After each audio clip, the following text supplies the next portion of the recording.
meeting to order. This meeting is called to order in accordance with the Open Public Meetings Act. Notice of this meeting was provided to the Home News Tribune, the Star Ledger, and the Highland Park Planet on February 3rd, 2025, and was posted on the borough website at www.hpborough.com and on the bulletin board at Borough Hall 221 South 5th Avenue, Highland Park, New Jersey, and has remained continuously posted as required by law. Fire exits are to the left and right. Please remember to speak into your microphones when participating. We have a roll call, please. Ms. Hand. Here. Mr. Brescher. Here. Mr. Chin. Here. Mr. Hale. Here. Mr. Millay. Here. Mr. Stern Cardinal. Here. Mr. Williams. Here. Mr. Thomas. Here. Mr. Costanza. Here. Okay, thank you very much. We have a new matter on the agenda, so we'll let the applicant, unless anyone has any urgent business, we'll have the applicant come up and present on SYC Realty LLC 229 and 231 Raritan Avenue on a minor site plan with C variances and request for waiver of submission requirements. Before we get started, Matt, did you want to? Do we? I mean, Matt's going to do standing Yes. Do you mind stepping down for the application? I'll take it personally, Matt. Having a seat in the galley. Good evening, Katie James from the firm Brunswick and Spitzer. I don't know if it's working or not. I can hear the reverb if you speak into the microphone. All right. Okay, all right, well, let's try like this. So I guess we will just start off with a little bit of a summary. Well, I think that the matter needs to be, Chris, do you have a comment with regard to the completeness issue? Yeah, I'm just looking for my memo. Just give us 1 second. Absolutely. I think the January 6th memo recommended it was complete. That's right, that's what I think.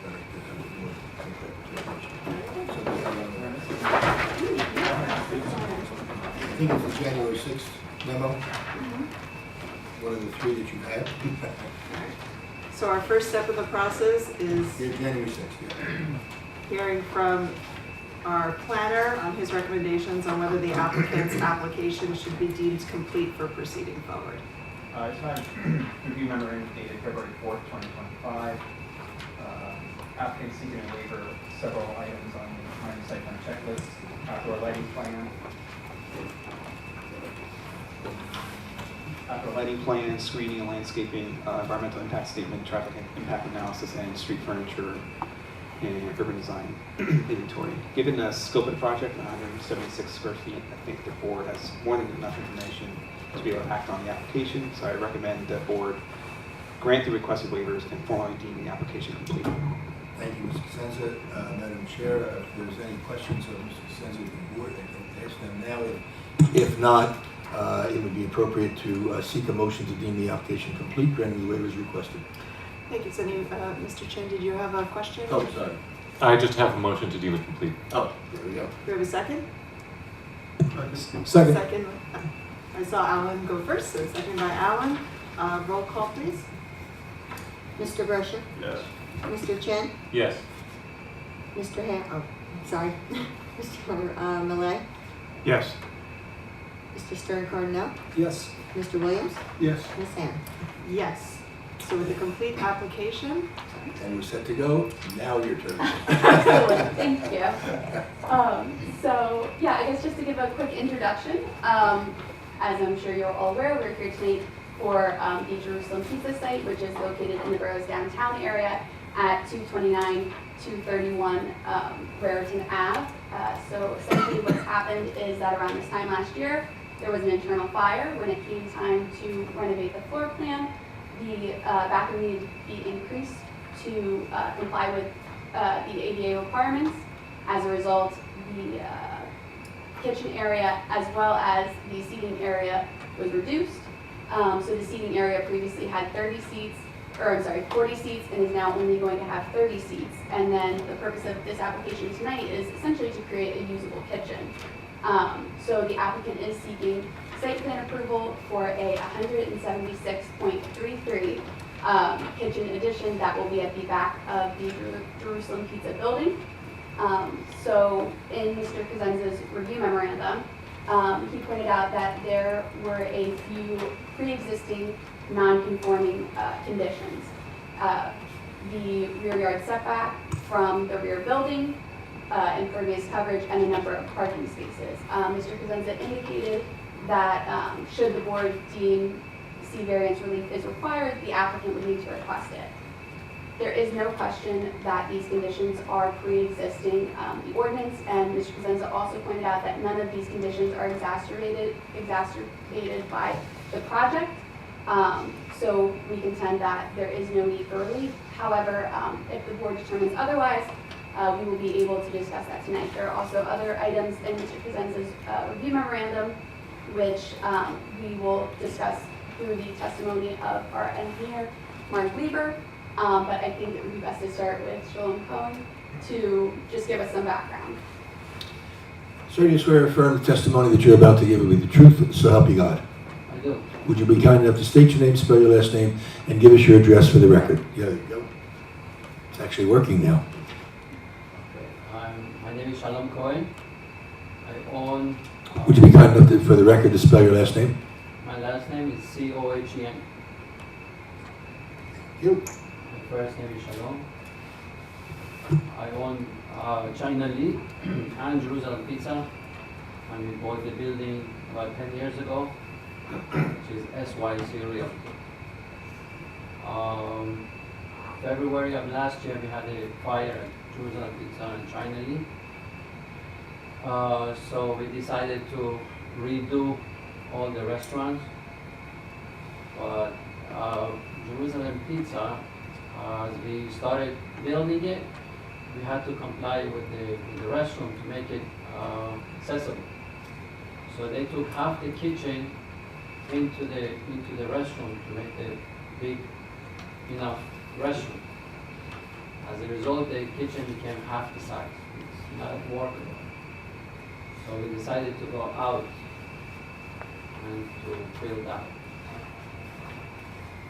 And so in order to do so, I believe you hired Rise Architecture to create the architectural plans that we have submitted to the board. Yes, everything, we have the engineers, we have the plans, everything is set. So can you just give us a little background about what's on the site? So there's two buildings. We're dealing with the building in the front. There's two buildings on the right side. If you're looking at the building, on the right side is the Jerusalem Pizza. Going next is the entrance to the apartments on the top.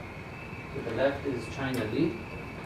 On top of the Jerusalem Pizza, there is an apartment, 3-bedroom apartment. On the left side of that is another apartment with 3 bedrooms. Also, on top of China Lee, there are 2 apartments. Behind the building, the main building, is another building. On the first floor, we use it for Jerusalem Pizza, on the first floor, and the second floor is the recording studio. So just to confirm, that first floor is that storage for Jerusalem Pizza, right? Yeah. And so as far as, just to address some of the comments in Mr. Cosenza's report, that area in between, the big area in between those 2 buildings, what's that used for? So that's for parking, for my parking. I come in the morning, I park my car. And then no one else you permitted to park back there? Nobody, there's no parking for anybody. And It's so, only street parking. For the customers, for both of the stores, it's only street parking. And also across the street, we have a public parking. Also on Third, there's another public parking that they can park at and walk over. But we don't offer customer parking in the back of the building. Nobody's permitted in that. and so then as far as garbage and recycling, that's actually behind the rear building, correct? Not in that area? No, the recycling and the garbage is back of the second building, and it's been taken care of by the township. The garbage is by the township, the recycle is by the township. Excellent. And then as far as deliveries, those are not made on site, right? They go just off on the street? they park the car, they have the truck in the front, and they roll in all the deliveries. Perfect, I think that gives us the background that we need. Does the board have any questions? I have a question about about when you say second building, you're referring to the rear building and not the adjacent frontage building? There is a building in the front, and then there's a building in the back. On the second floor is the recording studio. So the second building, you meant the building in the back? The building Yeah. in the back. Just for consistency's sake and understanding. Thank you. Does anyone else have any questions for Mr. Cohen? All right. You can proceed Thank you. with your next witness. Next witness?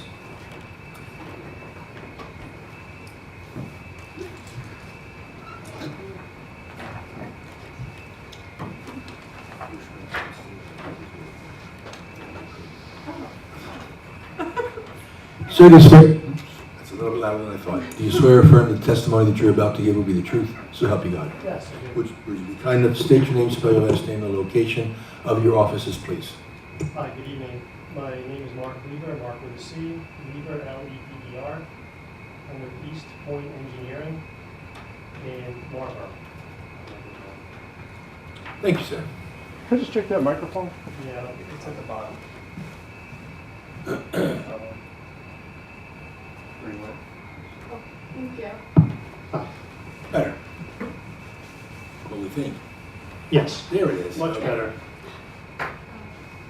So can you briefly give the board the benefit of your background and qualifications as both engineer and a professional planner? Yes, I graduated with a Bachelor of Science degree in Civil Engineering from Drexel University and completed the part-time MBA program at Rutgers Graduate School. I was licensed in 2003 as a professional engineer, in 2005 as a professional planner, and in 2006 I completed the Municipal Engineering Certificate program. Since then I've worked on both sides, public and private side of this business. Right now I'm totally on the private side, and I've testified before numerous boards, both planning and zoning, and I'm also a qualified witness in Superior Court. Have you testified and been accepted in terms of your qualifications, both in terms of professional engineering and professional planning? Yes, I have. I have no other questions. Any members of the board have any questions about the witness's qualifications? All right, you can proceed. Excellent, thank you. So if you could just begin by giving us, By the way, are these the same pictures that were submitted as part of the application, or are they different? these are not. These are taken today. Then they're different. So are they, is it a package, do you want to mark them individually, or is it a package and then how you want to handle it? Let's mark it as a package. It's 8 photos in total with a map on the front page. All right, so it's A1, 8 photos, and then you'll identify each one, correct? Correct.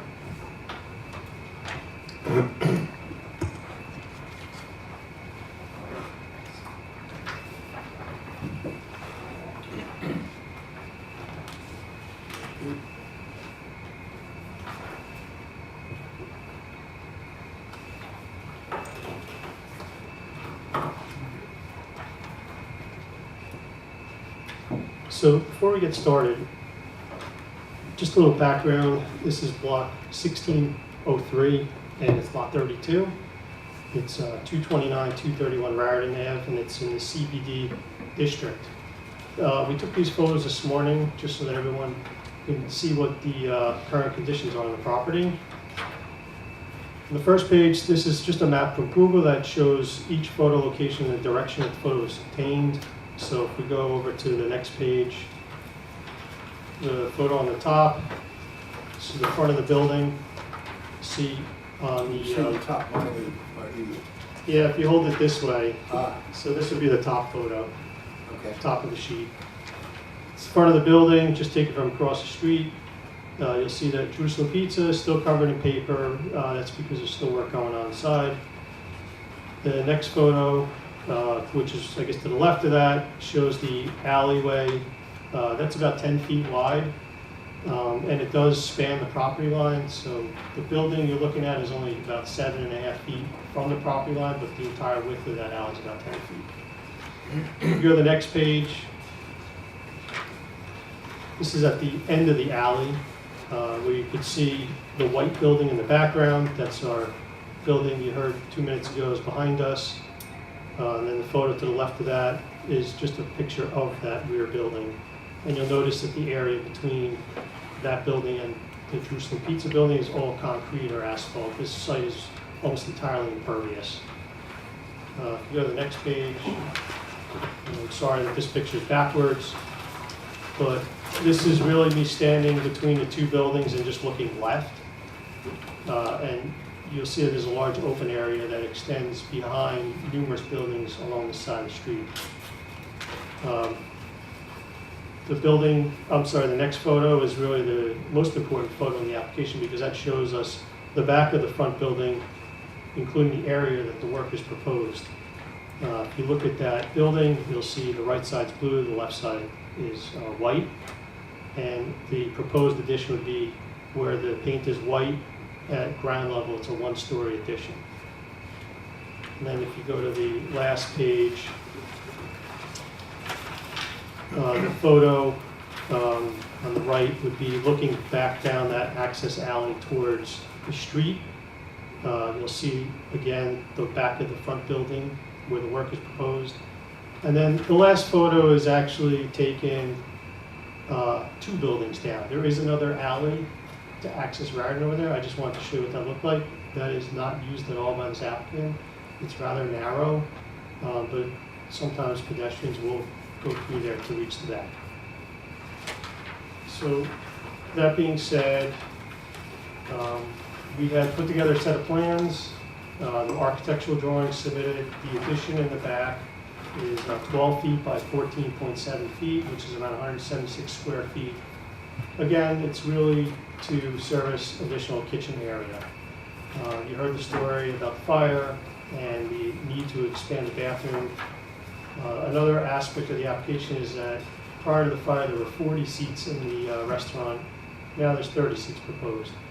So from a traffic and parking standpoint, nothing that's being done to this building generates additional parking because the way parking is calculated is based on seating. So we're actually reducing seating and we're adding kitchen space, which doesn't generate any public access. So other than that, there's no new signage proposed, no change in use proposed. Frankly, anybody passing by on the street would not even know this addition existed because it's totally hidden in the back.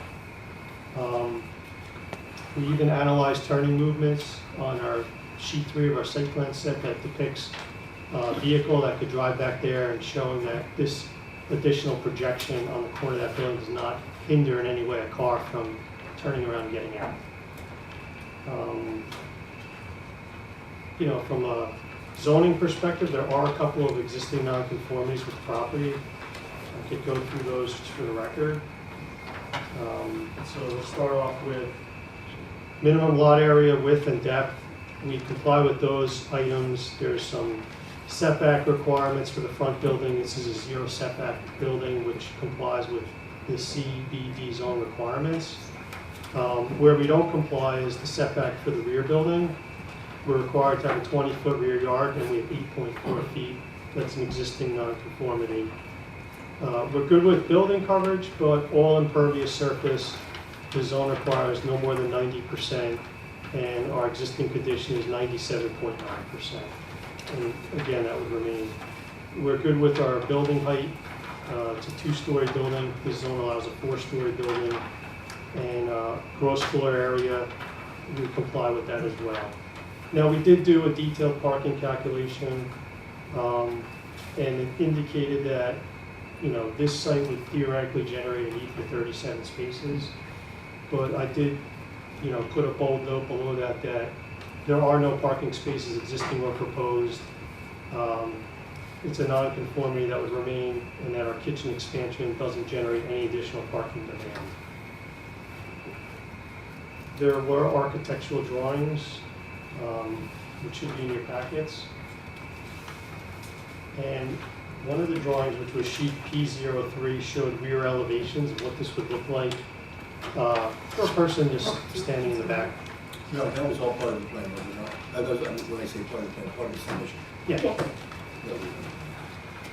Sorry, I apologize. No, it's fine. It's just a basic one-story addition with some vinyl siding in a neutral color. There's no windows, there's just a doorway, and the doorway leads out to the back. There's a doorway in the back of the building now. That door would, continue to facilitate movement, but there'd be a new door on the outside wall. So, just want to see if I skipped over anything. So there's also in Mr. Glanz's review memorandum discussed the potential need for exceptions. Yes. So there are, and I'll just referring to his report dated February 4th. There are a couple items. I'm going to go to part 6.2, which starts at the bottom of page 3.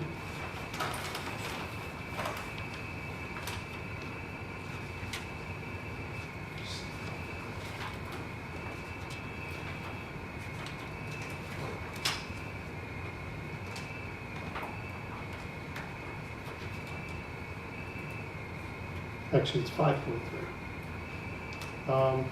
So I'm on section 5.3. So the first item is 230-157L, which is additions are encouraged to maintain sense of continuity through materials. The building's a masonry building. We were going to propose vinyl siding on the outside. It's not really visible to the public at all, and it's in a neutral color, which would complement the colors of the building once the building's finished. Part 230-158H, architectural treatment shall be continued around all visibly exposed sides of the building. Same story, it's just a vinyl sided outside exterior. And 230-158J is that horizontal coursing shall be continued all around all visibly exposed sides of the building. Well, I do agree with that. This addition is only 12 by 14, so there's really no opportunity to install any horizontal coursing or anything elaborate here. It's just a rectangle, to be honest. I believe that's further emphasized by some of the photos we just went through. Yeah. I do want to note that the Shade Tree Advisory Committee did send us a letter that requested a tree in between the two buildings. While I'm not opposed to planting trees, and we do like to propose trees in this particular instance, this entire area is impervious. There's no irrigation. It does not seem like an appropriate place to add a tree. So we would want relief or request relief from providing a tree back there. And frankly, my concern is that if somebody puts a tree back there, it's just going to die, whether it's through salt from snow removal or just lack of water or, being surrounded by a parking area, so to say. There are some large trees behind the property, which are on the property behind us, which from time to time have been trimmed, but those trees are visible in the cover sheet photo that I passed around before. And other than that, I don't know if there's any questions or if you need more detail on anything, I'll be happy to answer. So with respect to the, thank you. With respect to some of the design standards, with the addition being vinyl, I think it's our position that we don't need exceptions from the design standards because ultimately there's an emphasis on the public's view shed in the design standards, and here you won't be able to see it. Also, the color palette is complementary. However, to the extent that an exception is required, we could meet it. If you'd like to speak more about that. Yeah, I mean, if you look at sheet P03, the architect's plan, this is just a small, unassuming bump out really to an existing building. And they are repainting the building. There were some openings that were closed up above, which are visible in those photos. And then that would be painted to be consistent in one color, because for the most part, almost the entire building's been renovated. So, they want it to be nice and clean. And just to go back to those photos, I believe, where we can see the back of the building, which is, let's see, the second to last page, that bottom. We see that there's also a little bump out where would be the back of China Lee, and if you know, we think based on that color palette, they would be very similar. Yeah, So it would overall flow architecturally. correct. And we're doing a very similar bump out on the other side. And something that, you know, Shalom could come back up to testify to is that there's a large price difference between trying to mimic the stone masonry of the rest of the building for such a small square footage. And, you know, it would be impractical to, I think, you know, enforce this on something that can't be seen by the public. Are you finished with your witness? Unless you have questions. Just for clarity, your application said that the restaurant would maintain the 40 seating spaces that it previously had, but I think you testified it's going to be 30 seating spaces, which is it? That might have been discussed after the thing was filed. I'm gonna check with, how many seats? Yeah, that was before, we noticed that we have to add. That was when we filed all the papers, but then after they added the restroom and we saw how much you have to move this way, move that way, that's what happened to the seats. We had to take away from the seats to be So- able to accommodate the rest of the counter. I'm just trying to clarify, so your application writer needs to be amended from 40 seats to 30 seats? That's, Yes, and in addition to that, there were other amendments that Go ahead. I just want to maybe, might be better for the applicant's sake, just maintain the 80 seats for the two properties combined.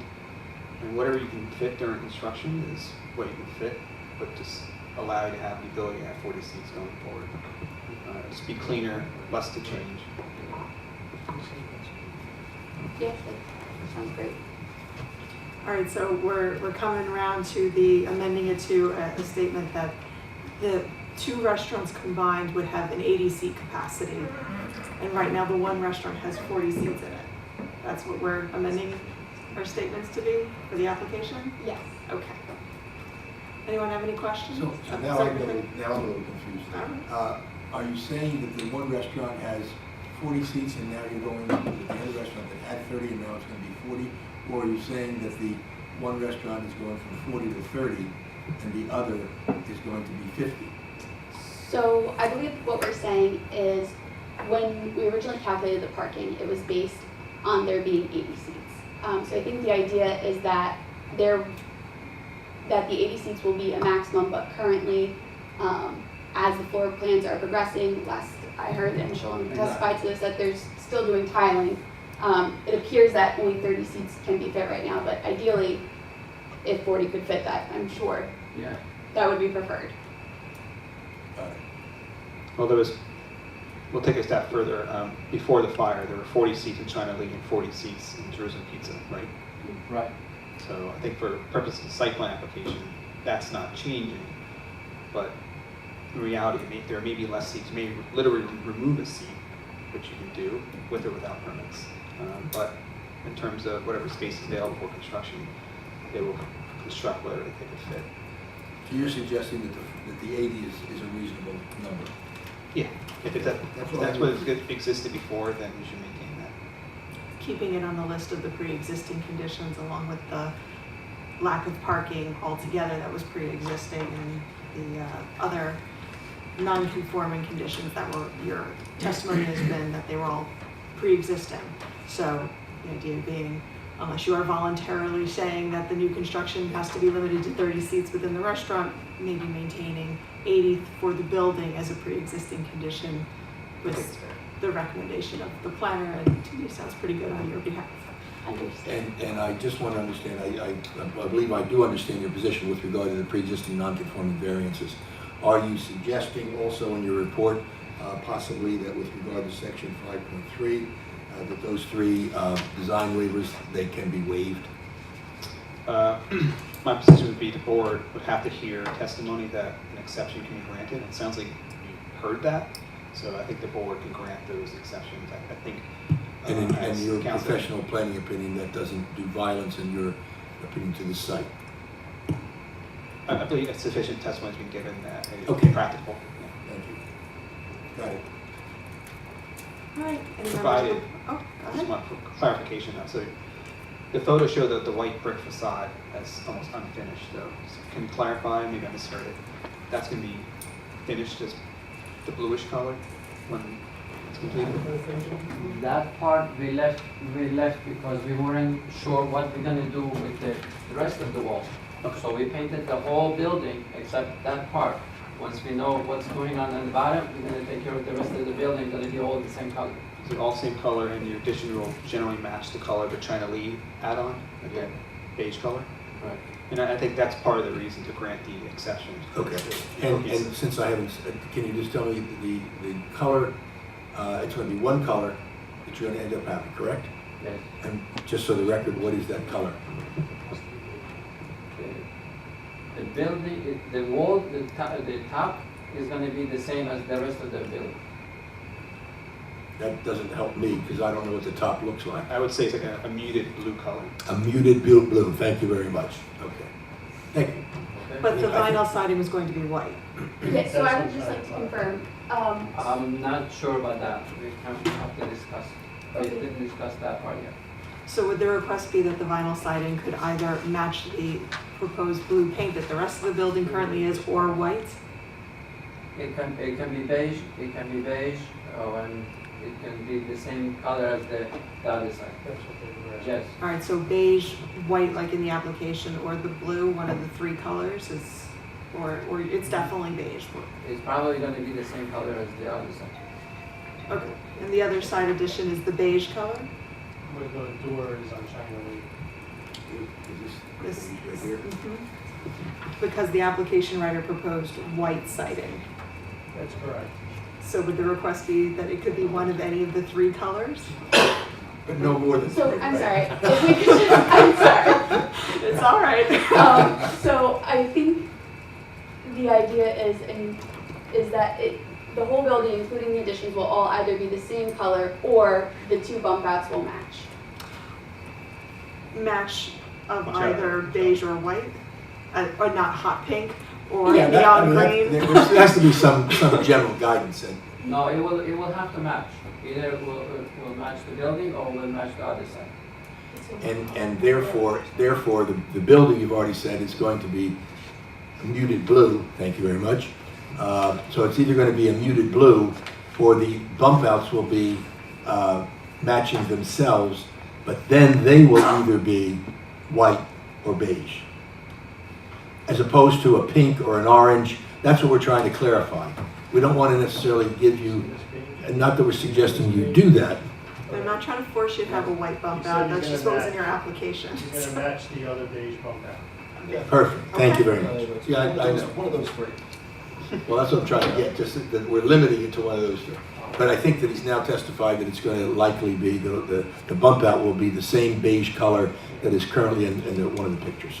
Definitely not hot pink. Thank you very much. Oh, rats. I like surprises. Well, if it was in the front of the building, I might be encouraging something else. No, in my opinion, the muted blue color is quite lovely. All right, any comments from members of the board on the testimony from the applicant's planner? and Yes, engineer? I had a question about vehicles in the back between the front building and the rear building.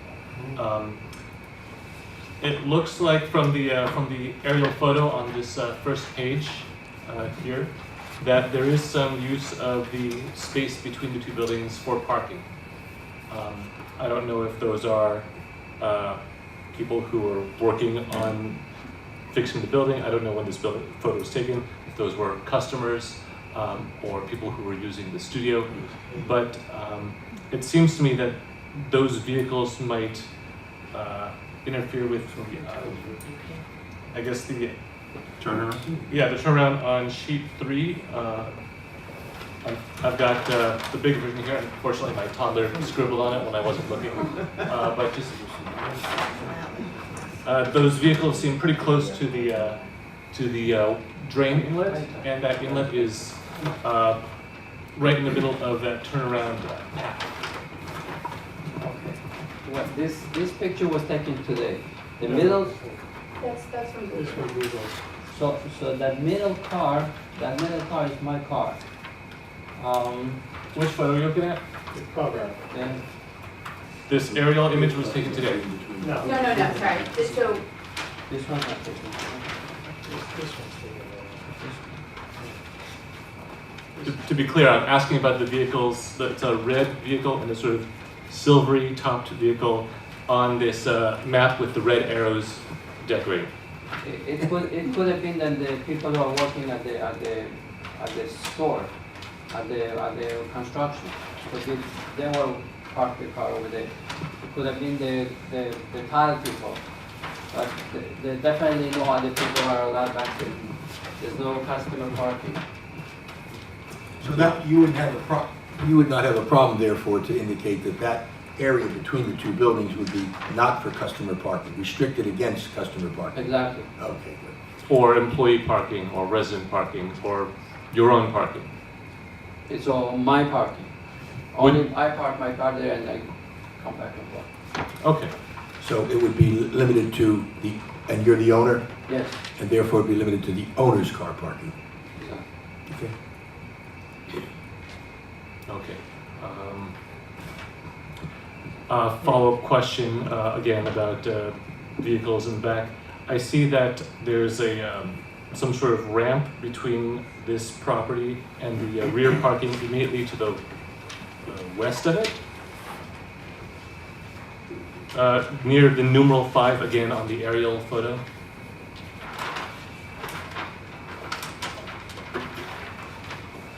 It's also, again, on the site plan, sheet 3.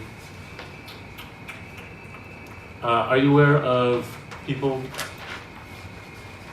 again, using vehicles to go in through one driveway and out through the driveway adjacent to the building, one front to the left, And then that.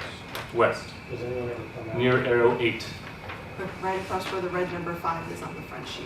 Does anyone drive from your Does lot? anyone ever come No, out here? It's no, very- no, it's too narrow. no, it's too narrow for a car to get through. Otherwise, we could have like, how do you call it, going in this way and coming out that way. But that's too narrow. Just to confirm, I'm referring to the driveway indicated by the red numeral 8 with an arrow. Yeah, that's on the last page, that picture. Yes. Okay, nobody uses that for No, vehicles regulation. That's too narrow. Okay, that's also, That's also not your property. right. right. The one to the left of that building is not. So if a vehicle was going to go into the back and out, they would have to come back the same way they came in. Yeah, So they need to turn around or do kind of an unsafe back up into Route 27. nobody backs up. Right, they need to Nobody- turn around, They have to turn around inside. meaning, But I also own the building next to it. So there's a big parking lot back there in case somebody needs to turn around. They can go in there, turn around and come back up. sorry, which next to it are you referring to? The driveway that you were talking about, Mhm. Oh, that's also my building, Oh, it is? The one to the right. to the left. Okay, so two So- contiguous parking areas, or Yeah. not parking areas. if we're- There's parking areas there too. Okay, So in case you want to get out, you can go down there, turn around and come back up. all right, that's actually very reassuring. Thank you. Any other questions for the applicant or the applicant's professionals? Did you have anything further you wanted to present to the board? I think that's it. We just wanted to emphasize that, this is a small project just to get Jerusalem Pizza back up and running after it's been out of business for a year now, and we look forward to hopefully seeing them back in business. Okay, I'm just going to make a comment for anyone who is following along at home that because this is an application for a site plan approval, we are not taking public comments by Zoom on the matter. If you do want to ever contribute or make public comments on a hearing, you need to be physically present here at the meeting. So we always encourage people to come down in the future.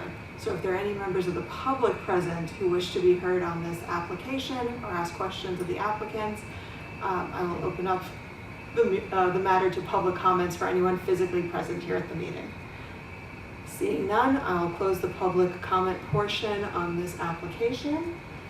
And with that, Unless, Chris, you have anything further to add?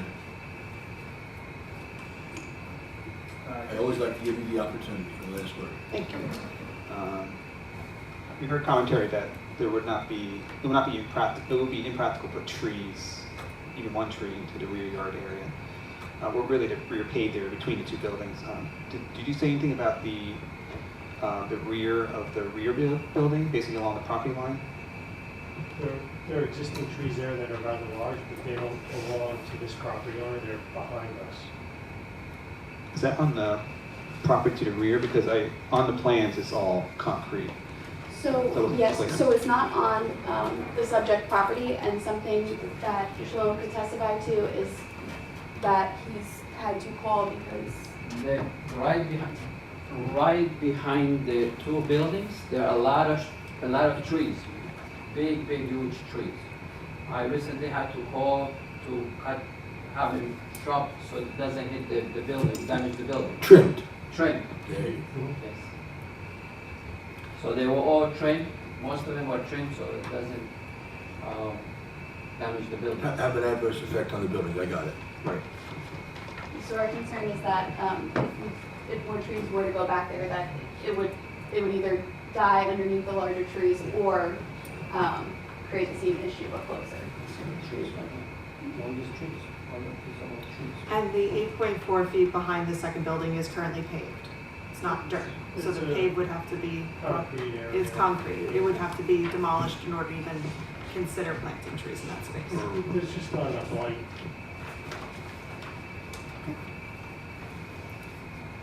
Yep, and then just to clarify a comment that was made regarding the, I guess we'll call it alley or driveway on the building on lot 31, which is the property to the west. I thought I heard a comment that it's too narrow for cars through, but I think in reality there's some circulation that goes through. Because I think I've driven back there myself when we looked at redevelopment at one point. So I guess the question is how do cars on lot 31 exit or even enter the property? They come through 231, through So when you say 231, you're referring to your property? my property. Okay. The subject property. The SY serial. They come through there, they go back there. Okay. Should we close off that driveway that's not being used then? Just to make sure no one accidentally uses No, it? that has to be open for the fire department. I'm just a little confused there. Yeah, we've got a drawing right here. Can we refer to the? Because on the drawing where your Jerusalem Pizza is, you say you're the only one that uses that entrance and exit. Well, So the so cars behind the other building, he just said exit through that one. if I can clarify, I believe, so in response to your review memorandum, you wanted to know what this area was used for because it appears like there's parking there. So the testimony was that the only person who's permitted to park back there is Mr. Cohen. However, people are using this driveway to get to that parking lot. But in the direct area between the two buildings, only Mr. Cohen is permitted to park, and it is not for customer parking. So he just didn't say they exit out through Yes, so 231? that is used as a path, but I think we were trying to specifically address the parking that was going on in that area. I apologize for the confusion.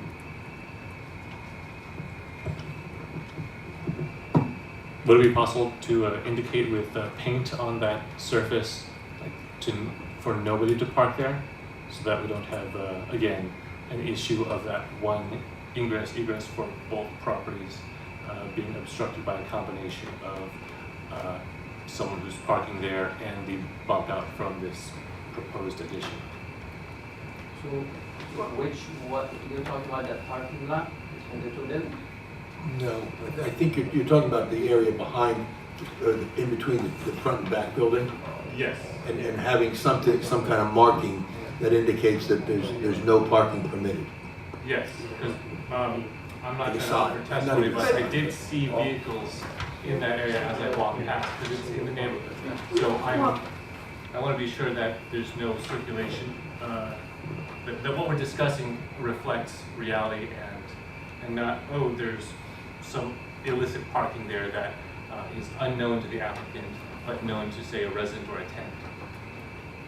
Perhaps a solution would be to determine a single parking space that is out of, let's say, the turnaround radius or something like that, that establishes that's where people park, and it says only by whomever, and then if it's used as a turnaround and or a cut through to the other, that wouldn't, I don't think, impact anything. But I think the best thing would be to establish your parking space by a certain By means. painting, by lines.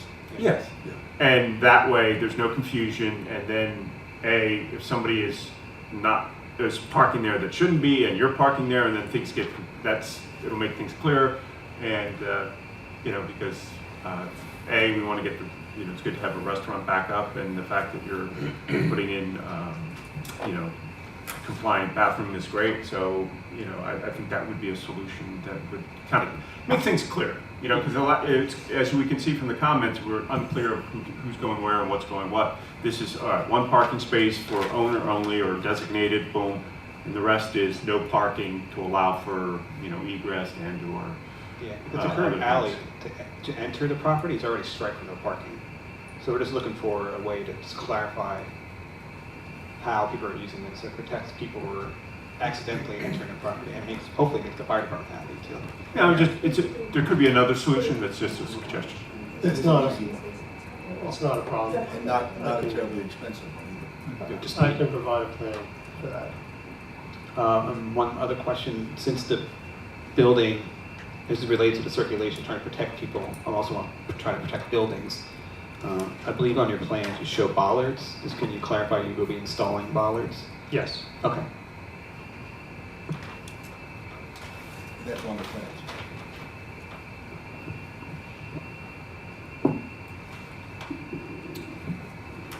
The bollard descriptions are on the plan.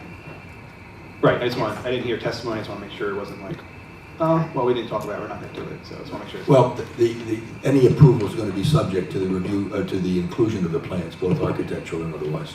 Yep. Safety yellow filled with solid concrete, 6-inch diameter. Thank you. Madam Chair, if there's no other questions by members of the board. Just since we covered some additional testimony on various topics, are there any other comments? All right, I am going to open it up to commentary to the public once again, just to make sure we're covered since we covered new topics. For people that are here. For people that are physically present, so if there's any members of the public who wish to be heard on this additional testimony that we took, they can come up. Seeing none, I'll close the public comment portion on the additional testimony. And with that, I think we can proceed on formulating a motion on this application. And I think that the motion would be for the approval, subject to the following conditions, and they would be a recognition of the fact that the quote-unquote pre-existing nonconformities are not being adversely impacted, and therefore they are not, requiring to end up having proofs and therefore additional testimony or there's no additional requirement for additional variance requirements. With regard to the design standards, however, there is testimony that has been provided and that those design standards based upon that testimony can be waived. In addition, in terms of the conditions that I saw anyway, had to do with the fact that there would be a confirmation that the building itself would be a muted blue. I'll make sure it's muted blue. And also that the bump outs would be a beige color that would be either exactly or very similar to the beige color that's shown in the photographs that were submitted as A1.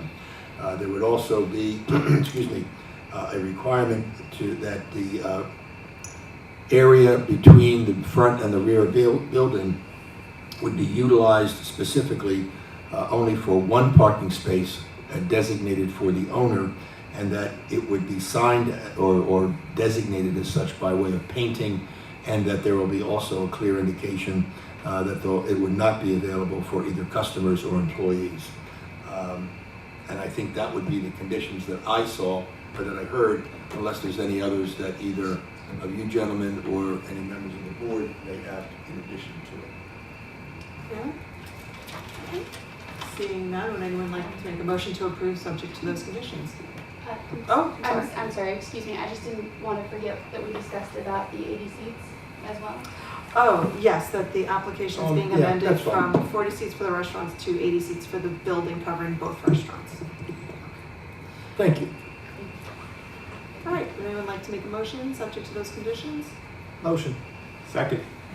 All right, we take a roll call, please. Mr. Brescher? Yes. Mr. Chin? Yes. Mr. Linares? Oh, sorry, Mr. Malay? Yes. Mr. Stern Cardinal? Yes. Mr. Williams? Yes. Ms. Ham? Yes. Congratulations. Thank you very much. Thank you very much for coming out. Good luck with the restaurant addition. Thank you so much, I appreciate it. All right, and with that, Mr. Hale, if you'd like to come back to our board meeting.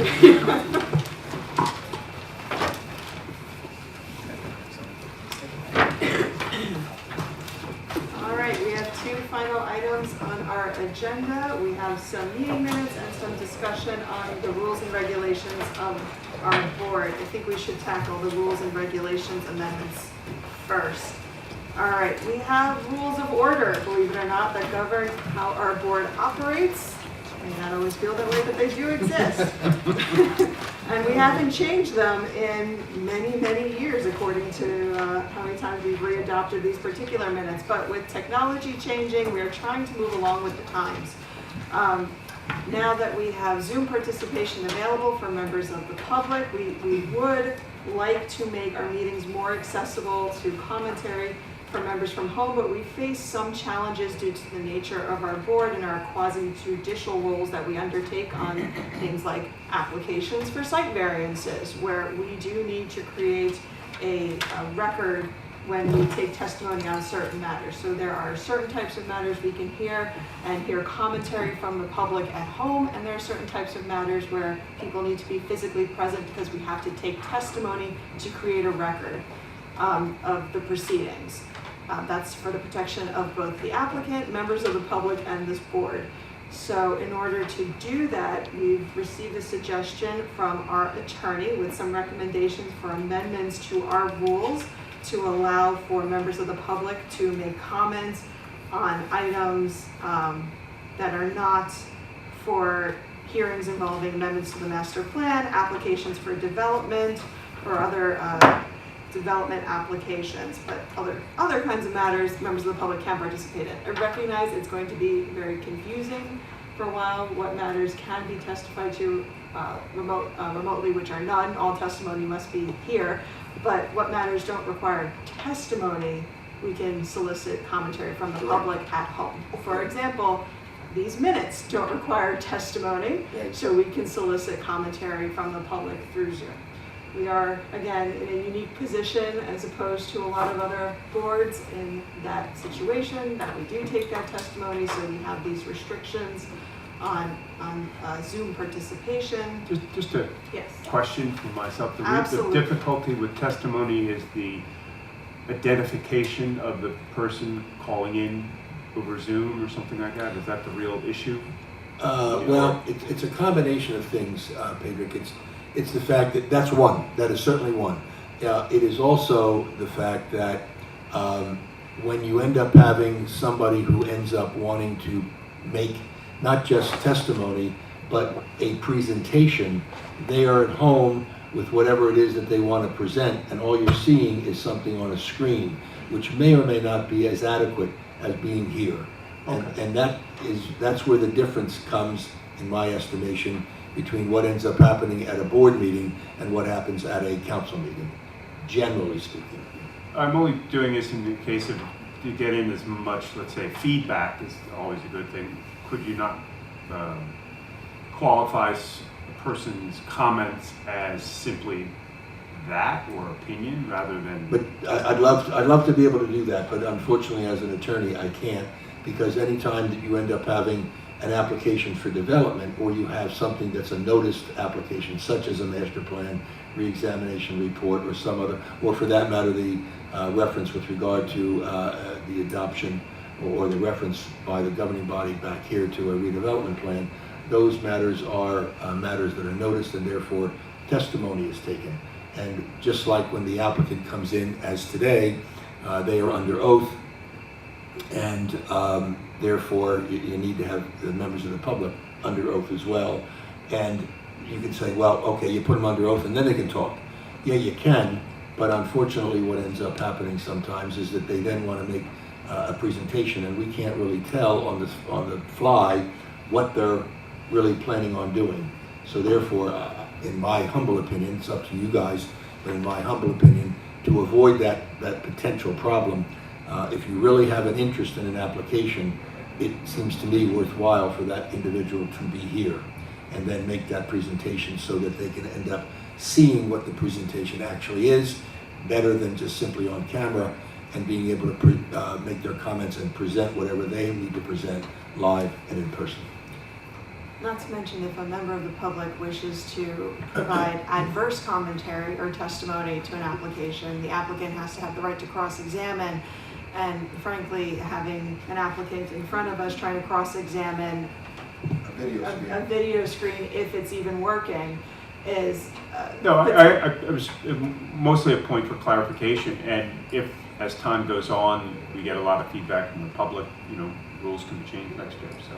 Yeah. This is also true. We can, as technology continues to evolve, we can approach it as an attorney myself. I'm also very aware that should we pass something that is then brought to Superior Court for a review, having a full and complete record, again, protects both the applicant and the person who opposes any action we've taken.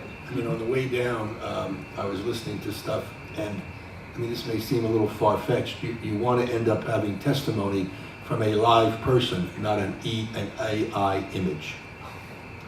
No, I understand. I understand that sounds silly, and it certainly sounds silly to me, but unfortunately it seems like it might be the wave, I don't want to say the wave of the future, but an opportunity for the future. No, I'm a big proponent of getting off the couch and getting down to the Borough Hall, so. Yes. And I very much want increased participation from members of the public. I want to hear from members of the public. I'm just very aware of the record we create when we have a quasi-judicial hearing in front of us. So when we take commentary on, for example, whether or not ordinances are in compliance with the master plan or not, that is not something we need testimony for. That is something we can solicit commentary from members of the public regarding that. But an applicant who sits in front of us and is making a case for their waivers, we need opposition to also be present, I believe. So, yes. Brief comment on this. I remember during the height of the pandemic when we were strictly on Zoom for whatever period of time that was, and we were doing the thing where you were swearing people in over Zoom, and I remember it was kind of an awkward process because people were used to, for example, commenting at the council meetings where you would just name and address and then you just go. But we also did make it work for that time, and I like these changes because I think it's it's moving the ball in the right direction in terms of accessibility. I do kind of like what Pedrick said. I would like to revisit this next year and be able to open it up further to be able to formally take testimony. And in terms of preserving a record, I do also like that when it's on Zoom, there is that handy record button. So we have a word-for-word record of everything that happens, whether it's in the room or over Zoom. Well, you have a recording, whether you have it on a video or you have it on tape that we're taping. So the reality is that there's already a recording. Right. So we have So I think having a record is Required. Yes, and that's not something that doing it over Zoom adversely affects. We have the recording. Except when technology goes down. And I'm not going to comment because I don't particularly. Also, I have my positions on technology. Also, related to the presentation and in terms of like something like this, right? If there's been cases where a member of the public comes in and says, "Can I hand this to the board?" Right? So would there be a way to limit public comment even if it's testimony? right? To say you can provide verbal testimony, but you can't provide physical media, you can't provide, right? You can't provide, I don't know what the right word would be, right? A physical presentation. Right, you can't provide a presentation, but you can provide verbal testimony. I'd like to think that that could go smoothly. What I have found over the course of my career is that, and people should not be expected to have the sophistication to be able to follow the rules that we expect of them. And with all due respect, most of them don't. So as a result, you end up having a situation where they come in and they end up, the engineer testifies, Mr. Lieber testifies. And then you say, oh, does anybody have any questions? And invariably, there is a scintilla of a question. More of a comment. And the rest of it is testimony. And so there's that. And then there's the assumption that they will not then, that they will then in fact abide by the responsibility of not presenting something physically. Now that generally doesn't happen that often, but I am concerned that members of the public, not because they're not sophisticated, they're just not sophisticated in this process. And nor should they be, and I don't think we should expect them to be. But we do have a process, and it does require a certain level of understanding of what's going on, and then the right of the applicant to be in a position to properly respond and get its fair share to have cross-examination. So for all those reasons, I feel as though if you, sort of like Pedrick, at least I'll go with one part of what Pedrick said, and that is, let's encourage people to get off the couch and into the meeting if they really think they've got a problem. I agree, but just one more quick thing related to this, and tonight's application is a good example of this, because one of the kind of background reasons for this application that we heard was the renovation of the bathroom to be an accessible bathroom, right? If somebody who is going to comment on accessibility related to a particular application, variance, whatever, they might not be able to physically get here, but they should have the same ability to provide testimony and not just comment as anybody else. And so as much as I agree and love having people in the room, we do need to recognize that people can't always be in the room, and I they agree. can also testify. And, you know, the good news is that this particular municipality has made an effort to try to make people who have issues, physical issues, have the ability to get here, so that there are not physical barriers, as you know. That doesn't necessarily mean that people, for example, who end up having, hearing problems or sight problems, that's somewhat of a different issue, and I understand that. I'm not necessarily sure how that gets addressed, whether it be by virtual hearings or being in person. So I'm not smart enough to figure that out. Like I said, thank you. I like these changes. I would like to find ways to open them up more in the future when possible. And that's always the possibility. Yeah. Anyone else want to weigh in on the proposed amendments? I think from the feedback I'm hearing is that we're all in a general consensus that the proposed language is an excellent step forward and a good step for the upcoming year. So with that, I'll solicit a motion to adopt the amendments to our rules and regulations of the planning board. So moved. And include the amendments in the adoption of those rules for 2025. And include the amendments in the adoption of our rules for 2025. Motion by Pedro, seconded by, was it Dan or Alvin? Alvin? Okay, Yep. Seconded by Alvin. So we'll take a roll call vote, please. Mr. Grosha? Yes. Mr. Chin? Yes. Mr. Hale? Yes. Mr. Malay? Yes. Mr. Stern Cardinal? Yes. Mr. Williams? Yes. Ms. Hand? Yes. Okay. We'll have, Yeah, I'll send you the okay. So, I didn't see this. I didn't realize that a few people. oh, I didn't either. I'll read it, so I'll do it. We'll do it at the very end. All right, we have one more action item on our list, and that is approval of our January 9th, 2025 minutes, if I can find them in the pile of paperwork I've got in front of me while I'm running around looking for it. Do any members of the board have comments on the proposed January 9th minutes? I think Planner Cosenza's name is misspelled in the first roll call box. That's, I agree with you. but other than that, I have no further things to mention. We finally got Kalitra right. We got Cosenza wrong. One step forward. I thought you said they spelled mishand wrong. That's tough. It's happened, but that's a tough one. Anyone else have any other comments about the minutes? Is this one a roll call vote too? No, you don't need a roll call. All right. You don't want to. We take a voice vote. Sorry, I need a motion. Can I have a motion to approve the January 9th, 2025 minutes? So moved. Motion by Matt Hale, Second. second by Dan Stewart Cardinal. All in favor? Aye. All opposed? And then stay. Abstain. One abstention? Also abstain. Isn't Two here. Well, abstentions. wait, Does that cause a problem with the number of votes? No, but what it does is you cause a problem, so you seconded that. Oh, I can't second a motion? Oh, I apologize. Wait, we gotta roll back our motion here. I apologize, that was my fault. Can I have a second? No, can't be second. Second from Alan Williams. Well, I'll reaffirm my aye. Is there? Me too. Aye. Ayes reaffirmed, okay, and then abstentions, Dan, we've got abstain. Dan and Pedro. All right, and no nays. All right, very good, so those minutes pass, thank you very much. And with that, I will open up the meeting to members of the public, whether at home on Zoom or here. Anybody? All right, seeing no members wishing to be heard, I'll close the public portion of our meeting. Any other matters anyone on the board wants to talk about? Anything on your mind? Nothing? All right, with that, I'll solicit a motion to adjourn. Anyone want to hang out with me? No one wants to go home? Motion to adjourn. Motion to adjourn? Second.